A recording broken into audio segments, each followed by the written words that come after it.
Hello friends, and welcome back to Make It Vintage with Aisha Nicole. So a few days ago, I took a trip to the Goodwill of Clinton, Maryland. And I wanted to make this video to highlight some of the things that I actually walked out with. As you may or may not have seen in the short that I uploaded, the first thing that I saw upon arriving was this adorable little ceramic trinket box. I don't know. Is it a trinket box? I don't think it is, because what are you going to put in there? I'm not really sure, but this was the first thing that I saw that caught my attention. Ignore the fact that I paid $3.99 for it. Don't worry, we'll get to that later. But it is very cute, and I am a cat mother myself, so I felt like I just had to have it. However, I will say that I did not open this. I did not open it in the store. I think that I was just focused on getting the shot of the box and filming the little video. But I did not open it. Because again, what are you going to put in there? It is that thing. It's tiny. Teeny weeny tiny. So let's go ahead and open it. Let's go ahead. And there's like tissue. There's some tissue paper in there. Okay.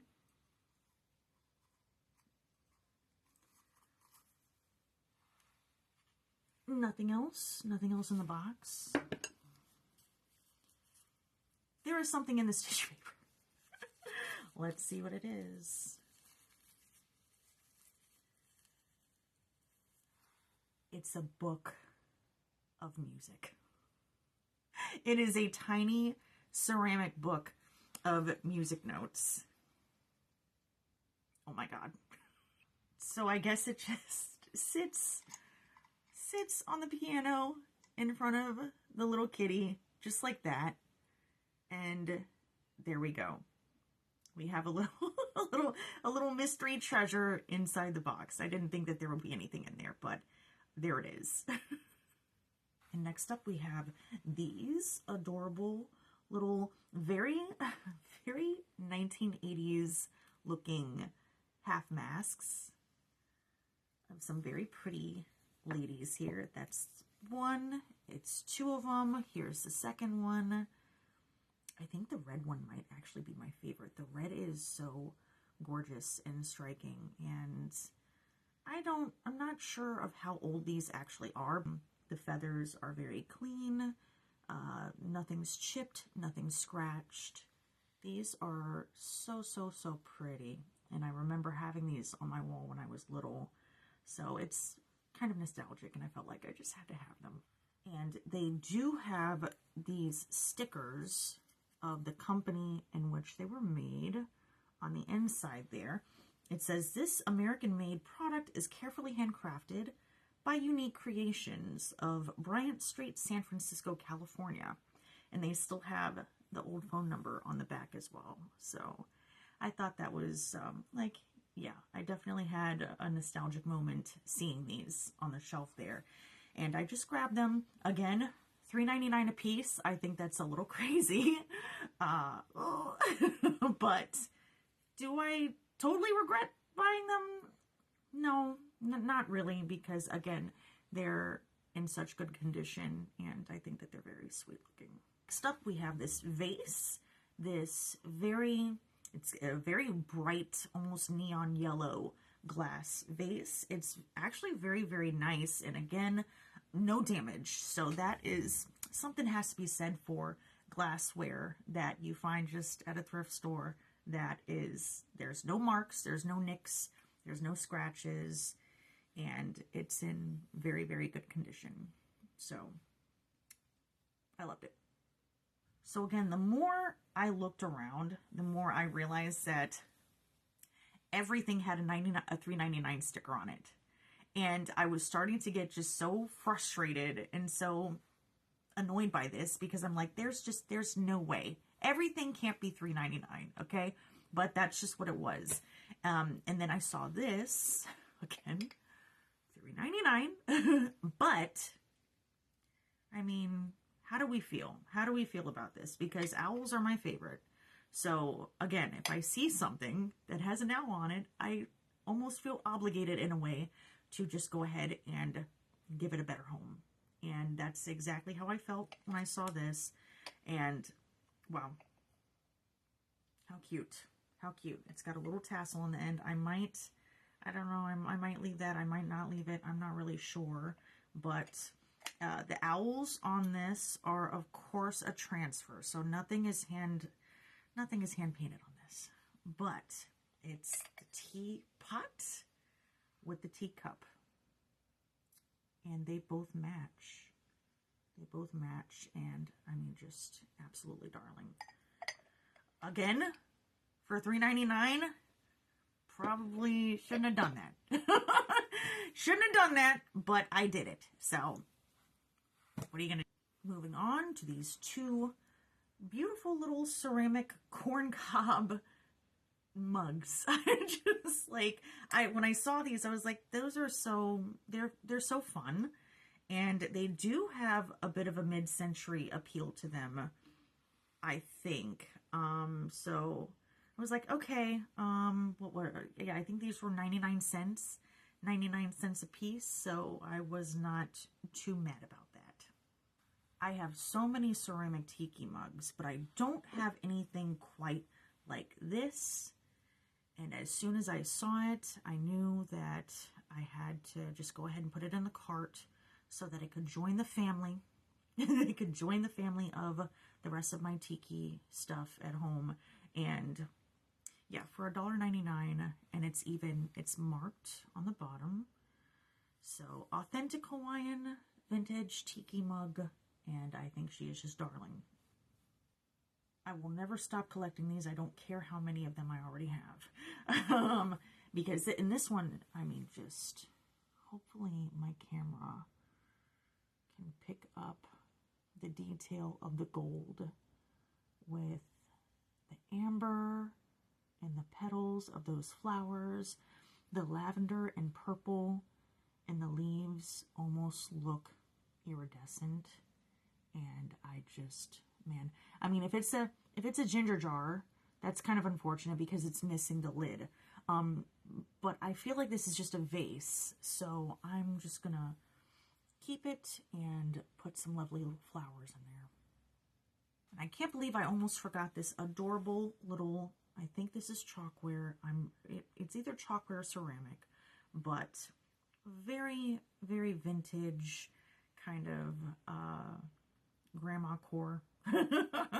Grandma core style little dog with the flower details in the hair. There, I did notice that there is some minor damage in the folds of the sculpture and a little bit on the brow where there are some very small chips there. I'm probably going to keep this for myself, so the damage, it's minor. It's not really a big deal to me. It felt like such a crime to see this lovely young woman sitting on the shelf all by her lonesome, because, I mean, just look. I think, I'm not an expert on sewing or embroidery, but I think that's cross-hatching or cross-stitching. I'm not sure. It's very, very clean. I'm probably just going to give her away to someone, either a follower or a friend, just to make sure that she has the home that she deserves. And lastly, as I was leaving, I found this fun, funky, festive little floral number in the men's aisle. And I don't know if it looked tiki enough to me. And I felt like I really just needed it. I had to have it. So I went ahead and grabbed it.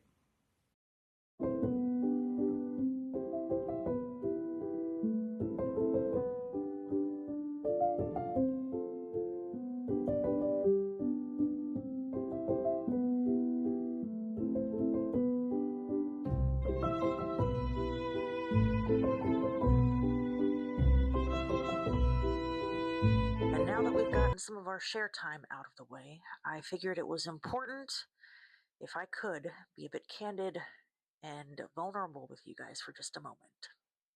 I have a secret. And the secret is that as much fun as I had that day, I did unfortunately walk out feeling a little bit of the dreaded buyer's regret. Yes, I absolutely did. Now, a few things were happening at the time. A few things led to this. Okay, this feeling of, God, why did I do that? Was that necessary? Maybe I shouldn't have. One, be it nervousness, because technically this was my very first YouTube vlog. I was a little nervous. And also, it was 1,000 degrees that day, both inside and outside. So I couldn't think. My brain was turning to mush. I'm sorry. I don't do well in the heat. Also, it was unusually busy for a Tuesday afternoon. There were people everywhere, and I seem to recall a woman literally leaning on my back as I was trying to film. So the heat, the crowd, trying to get things on video for, everybody to see clearly. By the time I got to the register, I will be honest, I was not hyper focused on the prices. So you can imagine my shock and confusion when I realized that my total was over $40. Maybe next time I'll consider taking my sunglasses off so it doesn't obstruct my view of things so much. Because $40, how? $40 for what? And did the things that I get justify that price tag? I do have some thoughts. Primarily, Goodwill, what are you doing? Well, what are you doing? Because I feel like price tags are being haphazardly just thrown onto random items without much thought to them whatsoever. I don't know if they are just allowing the employees to decide what gets the prices or if it's corporate management. So while begrudgingly taking my receipt and walking out to my car, realizing that the thrift store is just not what it used to be. And I'm speaking mostly to Goodwill on this. I can't really apply that to especially the independent thrift stores because a lot of these independent thrift stores that I've been going to in the last couple years have been wonderful. They've been fantastic, especially church thrift stores. Oh my goodness, they've been I'm going to be making a video about that this week. So who is doing this? Who is doing this? And why? Why? Because the last I checked, Goodwill was a nonprofit. I'd say for nonprofit, you're making quite the profit. But as conflicted as have been about this, I have to remember something very, very important. And I think you guys should too. And that is that regardless of what the value of something is, the only thing that really matters is that it has value to you. I do have many loves of my life, and thrifting is one of them and has been for a very long time. Um, I do it because it brings me a lot of joy. I love the thrill and the excitement of not knowing what I may find that day. I think that suddenly, lately, everything being about price points or the retail value of something has completely affected the fun and the experience of thrifting for a lot of people, including myself. Like the little porcelain masks. Are they worth $3.99? Probably not. Should I have paid $3.99 a piece for each of them? Again, probably not, but that's not why I got them. I got them because as soon as I saw them, it brought me back to a memory. It transported me back to a different time in my life where looking at them and having them brought me a lot of joy and made me very happy. And I think that's what's so special about antiquing and thrifting to a lot of people, and that is feeling reconnected to something that's familiar from your past. Thrifting is not what it used to be, and it may never be that ever again. I can't say for sure. I don't know the future, but it'll definitely be interesting to watch and see what happens. At the end of the day, the only thing that really matters is how you feel about it. The little kitty sitting on a piano. The little mask that would look really cute on your bedroom wall. Or the Cocker Spaniel puppy that reminds you of your grandma. Nobody can really put a price on how you feel about those things and the joy that they give you. And once again, thank you so much for watching. If you like this, then please feel free to subscribe. Leave a comment down below if you agree or disagree with any of the things that you heard in this video. And I will see you in the next one.